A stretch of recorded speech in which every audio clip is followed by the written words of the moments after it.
आजचा व्लॉग सुरू होतो हेलिकॉप्टर लँडिंग आणि भेट होते व्ही-आय-पी व्यक्तीची. जिथे सगळं थांबलं, हेलिकॉप्टर उतरलं आणि एक मोठं नाव समोर आलं.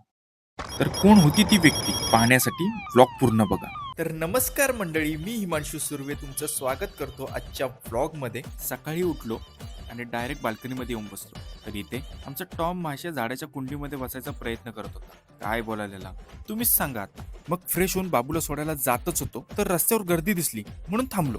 तेवढ्यात हेलिकॉप्टर दिसला आणि भाई साब हेलिकॉप्टर लँड झाला. पण पॉवर एवढी होती की सगळे लोक पळायला लागले. माझ्या डोळ्यात पण धूळ गेली.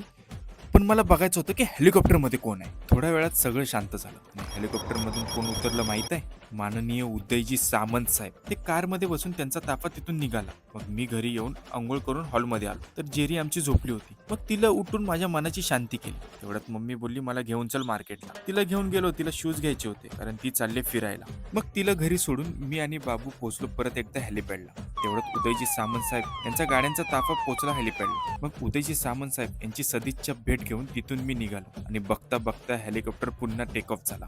हा मोमेंट मी कधीच विसरू शकणार नाही. त्यांना सोडून मग मी घरी आलो. घरी येऊन जेवून बसलो होतो.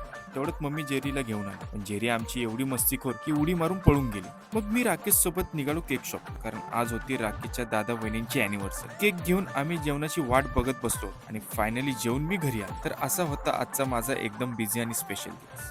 तर मग कसा वाटला आजचा व्लॉग? आवडला तर लाईक करा, चॅनलला सबस्क्राईब करा आणि कमेंट करायला विसरू नका. Thank you guys.